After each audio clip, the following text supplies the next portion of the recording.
Assalamualaikum warahmatullahi wabarakatuh. Ketemu lagi dengan aku Mili Umri dan masih di channel Mr. Mili. Dan hari ini kita akan bahas berkaitan dengan pertanyaan-pertanyaan yang banyak masuk dari teman-teman, yaitu berkaitan dengan tahapan-tahapan apa saja yang harus kalian lalui jika kalian ingin melamar ataupun mendaftar menjadi calon pegawai negeri sipil. Oke, kita masuk yang pertama, apa saja tahapan ataupun yang harus kalian siapkan jika kalian ingin mendaftar ataupun melamar menjadi calon pegawai negeri sipil. Nah, yang pertama yang harus kalian lakukan adalah melihat terlebih dahulu apa saja formasi dan juga instansi yang membuka lowongan calon pegawai negeri sipil.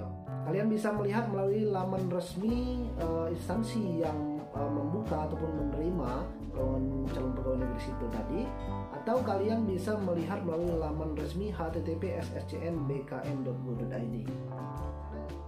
Di sana juga kalian bisa mendownload persyaratan dan juga ketentuan ataupun peraturan apa saja yang diminta instansi yang kalian lamar nantinya.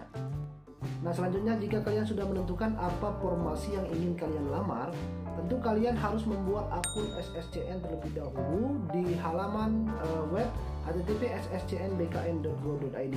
Di sana kalian akan diminta untuk mengisi data seperti data diri di KTP, di KK, ijazah, dan juga pas foto.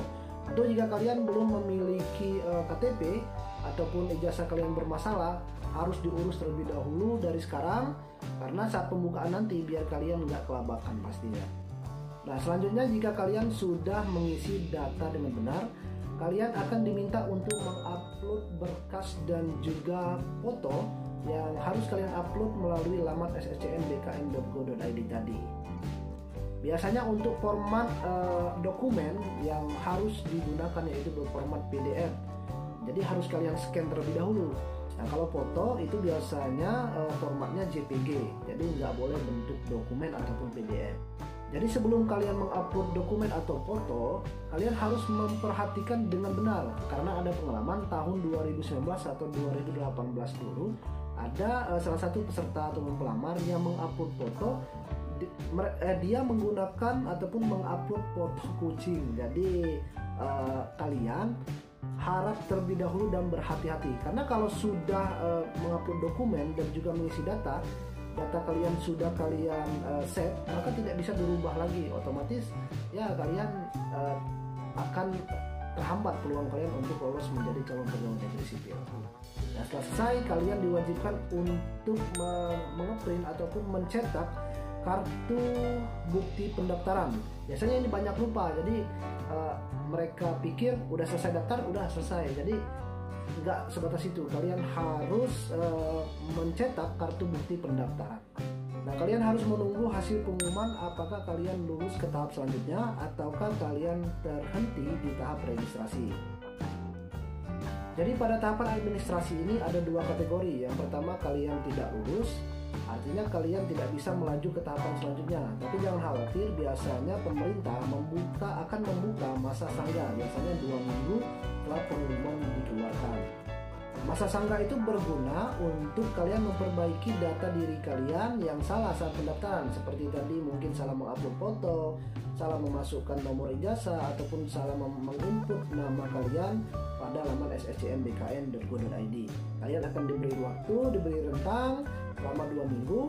Nanti akan diberikan pengumuman selanjutnya apakah kalian lulus atau tidak pada masa sangga ini. Nah, kalau kalian lulus pada tahapan administrasi awal ini, kalian akan diarahkan untuk mencetak kartu ujian atau kartu tanda peserta ujian untuk melaju ke tahapan selanjutnya, yaitu tahapan SKD CAT. Cetak kartunya di laman sscnbkn.go.id.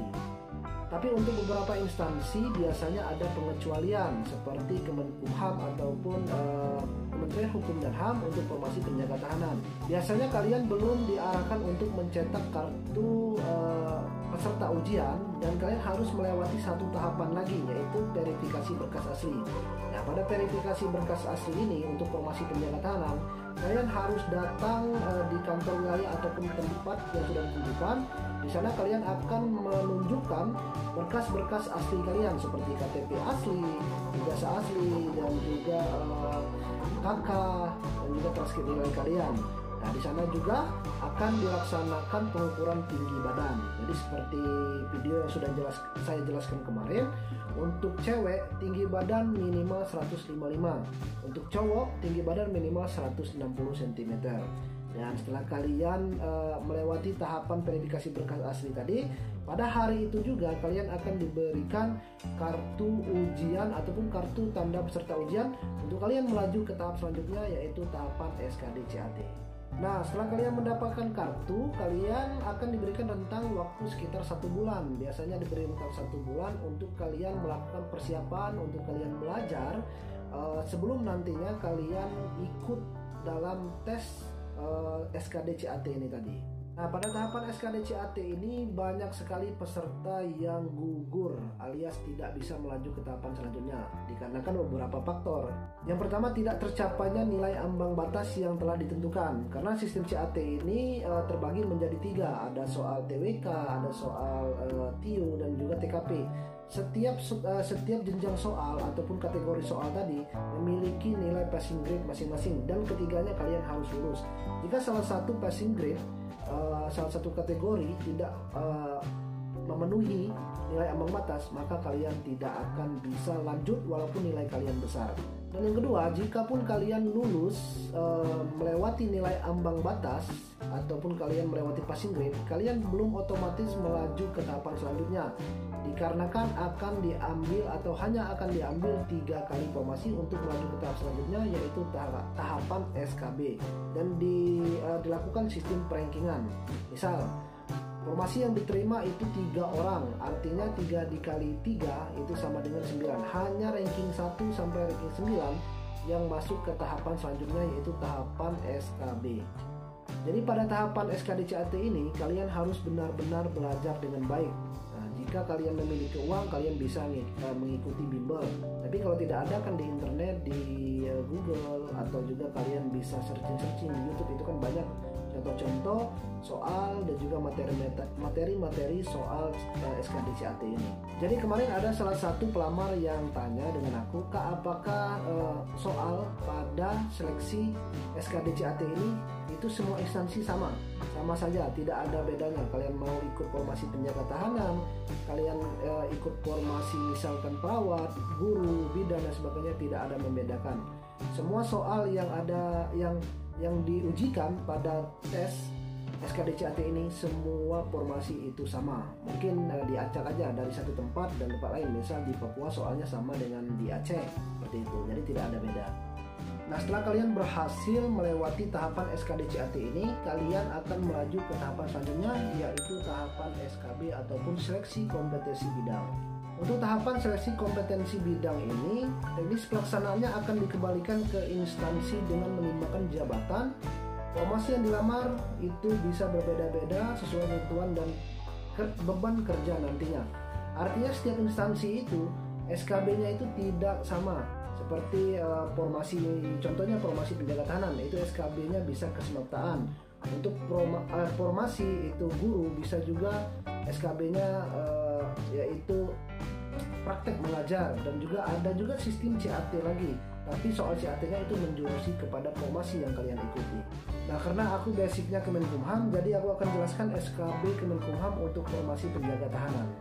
Untuk formasi penjaga tahanan itu SKB-nya terbagi menjadi 2. Yang pertama tes kesemaptaan, dan yang kedua yaitu tes PFK atau pengamatan fisik keterampilan dan juga wawancara. Yang pertama yaitu tes kesemaptaan. Di sini kalian akan diuji secara fisik, mulai dari lari, pull up, sit up, dan juga push up, dan terakhir itu shuttle. Untuk video lebih jelasnya nanti aku akan bahas pada edisi khusus berkaitan dengan tips dan trik menghadapi tes SKB formasi penjaga tahanan.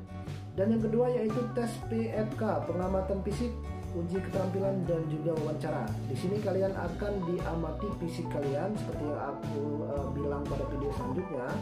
Itu ada tes pengamatan fisik yang akan melihat apakah kalian pernah patah tulang, kalian memiliki riwayat penyakit, atau kalian pernah menggunakan tindik bagi yang cowok, atau kalian pernah menggunakan tato dan sebagainya. Biasanya nanti ada tes tambahan seperti tes pita warna atau tes rabun dan sebagainya. Kemudian dilanjutkan dengan tes wawancara dan juga uji keterampilan. Tentunya di sini kalian sudah mencapai tahap akhir. Nah, di sini kalian akan diwawancarai oleh tim khusus yang telah disiapkan oleh panitia. Dan juga kalian akan diminta untuk menampilkan keterampilan apa saja yang kalian miliki. Mungkin kalian bisa silat, bisa kalian tampilkan. Kalian bisa bernyanyi, bisa juga kalian tampilkan. Kalian bisa bermain gitar atau kalian bisa menjadi pembawa acara.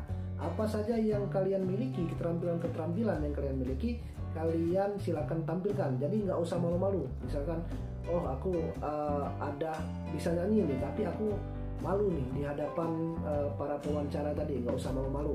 Di sini kalian akan dinilai. Semakin banyak keterampilan yang kalian miliki, maka akan semakin besar peluang kalian untuk lulus menjadi nilai tambahan nantinya.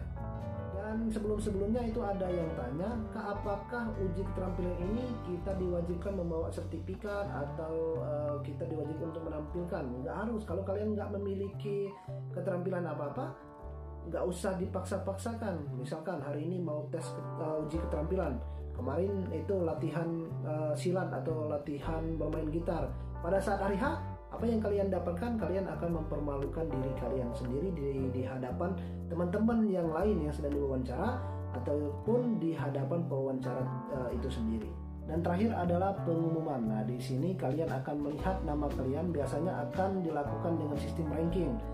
Di pengumuman ini kalian bisa melihat nilai kalian, gabungan dari nilai SKD tadi dan juga gabungan dari nilai SKB. Nah, di sini kalian akan di-ranking lagi berdasarkan jumlah kuota formasi yang diterima. Misalkan yang diterima hanya 3 orang. Yang masuk ke tahapan SKB 9 orang. Jadi 9 orang tadi akan di-ranking lagi dari ranking 1 sampai ranking 9. Ranking 1 sampai ranking 3 itu secara otomatis akan lulus menjadi calon pegawai negeri sipil.